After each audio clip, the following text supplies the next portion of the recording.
Hello students. बच्चों, आज आपका जो पॉइंट शुरू होगा वो आर्टिकल 10.3 से शुरू होगा। द्रव्यमान, मास, पेज नंबर 185। देखिए, द्रव्यमान की डेफिनेशन देखिए। सबसे पहले देखो, द्रव्यमान को इस प्रकार से परिभाषित किया जा सकता है। किसी वस्तु का द्रव्यमान उस वस्तु में उपस्थित पदार्थ के परिमाण को कहते हैं। इसका मान प्रत्येक स्थान, पृथ्वी, अंतरिक्ष या अन्य ग्रह पर समान रहता है और यह एक अदिश राशि है। इसका एसआई मात्रक किलोग्राम है। ठीक है। किसी वस्तु का द्रव्यमान उसके जड़त्व की माप है। अर्थात किसी वस्तु का द्रव्यमान जितना अधिक होता है उसका जड़त्व भी उतना ही अधिक होता है। अब देखिए, भार, वेट। पृथ्वी प्रत्येक वस्तु को अपने केंद्र की ओर आकर्षित करती है। पृथ्वी किसी वस्तु को जिस बल से अपने केंद्र की ओर आकर्षित करती है वस्तु का भार कहलाता है। इसको वेट बोलते हैं। इसकी दिशा सदैव पृथ्वी के केंद्र की ओर होती है। चूँकि इसमें दिशा व परिमाण दोनों हैं, अतः यह एक सदिश राशि है। इसका मात्रक न्यूटन अथवा किलोग्राम भार है। इसे कैपिटल डब्ल्यू से प्रदर्शित करते हैं।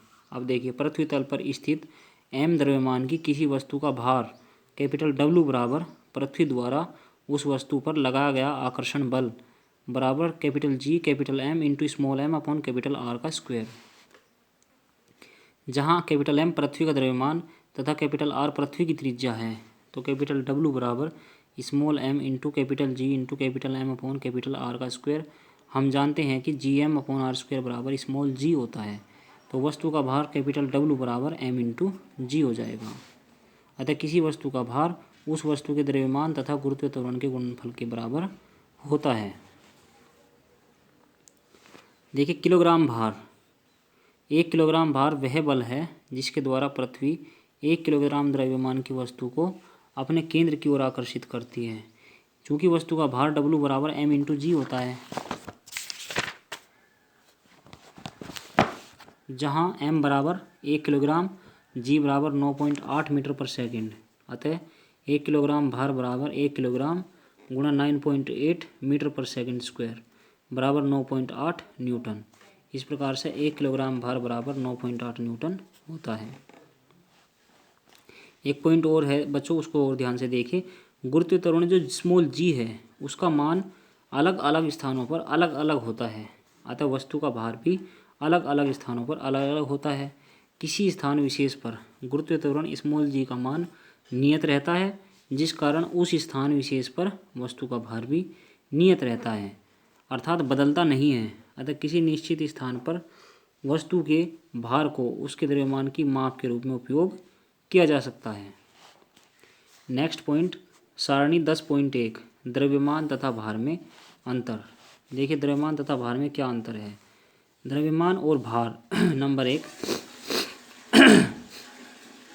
किसी वस्तु में उपस्थित पदार्थ की मात्रा ही उसका द्रव्यमान होती है और किसी वस्तु का भार उस बल के बराबर होता है जिससे पृथ्वी उस वस्तु को आकर्षित करती है।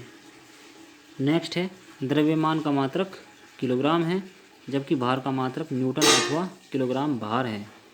और किसी वस्तु के द्रव्यमान का मान प्रत्येक स्थान पर समान रहता है जबकि वस्तु का भार mg गुरुत्व त्वरण g के परिवर्तन के कारण भिन्न भिन्न स्थानों पर भिन्न भिन्न होता है।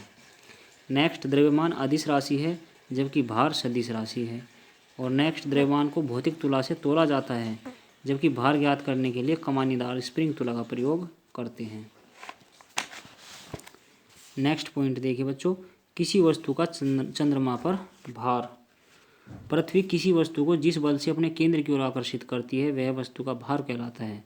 यदि पृथ्वी का द्रव्यमान कैपिटल एम व त्रिज्या कैपिटल आर है, तब स्मॉल एम द्रव्यमान की वस्तु का पृथ्वी पर भार डब्ल्यू बराबर G M capital G capital M small M upon capital R square होगा। Equation number first. अब चंद्रमा किसी वस्तु को जिस बल से अपने केंद्र की ओर आकर्षित करता है वह वस्तु का चंद्रमा पर भार कहलाता है। यदि चंद्रमा का द्रव्यमान इस कैपिटल एम तथा त्रिज्या आर एम हो तो एम द्रव्यमान की वस्तु का चंद्रमा पर भार डब्ल्यू एम बराबर capital G M small M upon R M square होगा। Equation second. अब समीकरण 2 को समीकरण 1 से भाग देने पर तो डब्ल्यू एम अपॉन डब्ल्यू बराबर कैपिटल एम अपॉन एम गुणा आर अपॉन आर एम का स्क्वायर। ठीक है। परंतु कैपिटल एम की जो वैल्यू है वो 5.98 गुणा 10⁻24 kg और कैपिटल एम स्मॉल एम की वैल्यू 7.36 गुणा 10⁻22 kg, कैपिटल आर की वैल्यू 6.37 गुणा 10⁻6 मीटर और आर एम की वैल्यू जो है वो 1.74 गुणा 10⁻6 मीटर है। तो जो सारी वैल्यूज़ हैं इनको अगर इसमें हम रख करके सोल्व करें तो इसका जो वैल्यू है डब्लू एम अपॉन डब्लू की जो वैल्यू आएगी वो आएगी 0.0123 गुणा 13.402 बराबर 0.165 लगभग 1/6 के बराबर। अतः वस्तु का चंद्रमा पर भार अपॉन वस्तु का पृथ्वी पर भार तो 1/6 या फिर वस्तु का चंद्रमा पर भार बराबर 1/6 गुणा वस्तु का पृथ्वी पर भार, ये आंसर आ जाएगा। नेक्स्ट क्वेश्चन देखिए एग्जाम्पल 5। एक वस्तु का द्रव्यमान 10 किलोग्राम है, पृथ्वी पर इसका भार कितना होगा। देखिए दिया है वस्तु का द्रव्यमान m बराबर 10 किलोग्राम, गुरुत्वीय त्वरण g बराबर 9.8 मीटर पर सेकंड स्क्वायर और वस्तु का पृथ्वी पर भार w बराबर m गुणा g।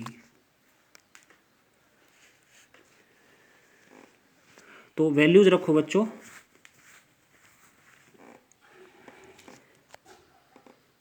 दस किलोग्राम गुणा 9.8 मीटर पर सेकंड स्क्वायर यानी कि 98 न्यूटन।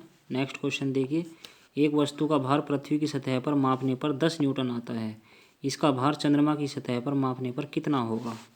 दिया है वस्तु का पृथ्वी पर भार 10 न्यूटन और वस्तु का चंद्रमा पर भार बराबर 1/6 गुणा वस्तु का पृथ्वी पर भार। तो 1/6 गुणा 10 न्यूटन बराबर 1.67 न्यूटन। अतः वस्तु का चंद्रमा पर भार जो है 1.67 न्यूटन होगा। नेक्स्ट क्वेश्चन देखिए एग्जाम्पल नंबर 7। किसी वस्तु का पृथ्वी की सतह पर भार 216 न्यूटन है, इसका पृथ्वी की सतह पर द्रव्यमान कितना है।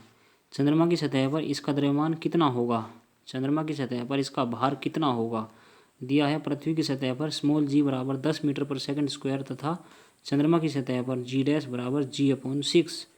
तो अकॉर्डिंग टू द क्वेश्चन हमें जो गिवन है w बराबर 216 न्यूटन और g बराबर 10 मीटर पर सेकंड स्क्वायर, हमने मान लिया वस्तु का द्रव्यमान स्मॉल m है, तब पृथ्वी पर वस्तु का जो भार होगा w बराबर वो mg के बराबर होगा। तो द्रव्यमान जो होता है m वो होता है capital W upon small g। तो 216 न्यूटन अपॉन 10 मीटर पर सेकंड स्क्वायर, तो जब इसकी वैल्यू हल करोगे आप 21.6 kg आ जाएगा। किसी वस्तु का द्रव्यमान स्थान पर निर्भर नहीं करता तथा अचर रहता है, इसलिए वस्तु का चंद्रमा पर द्रव्यमान m बराबर 21.6 kg आ जाएगा। अब वस्तु का चंद्रमा पर भार W डैश बराबर mg डैश बराबर m गुणा g/6। तो mg/6 बराबर W/6 इक्वल टू 216/6। तो इसका आंसर 36 न्यूटन आ जाएगा। 36 न्यूटन इसका आंसर आ जाएगा। उसके बाद बच्चों आपको ये 2 क्वेश्चंस करने हैं, उसके बाद प्रणोद तथा दाब यहाँ से आपको बाद में पढ़ाया जाएगा।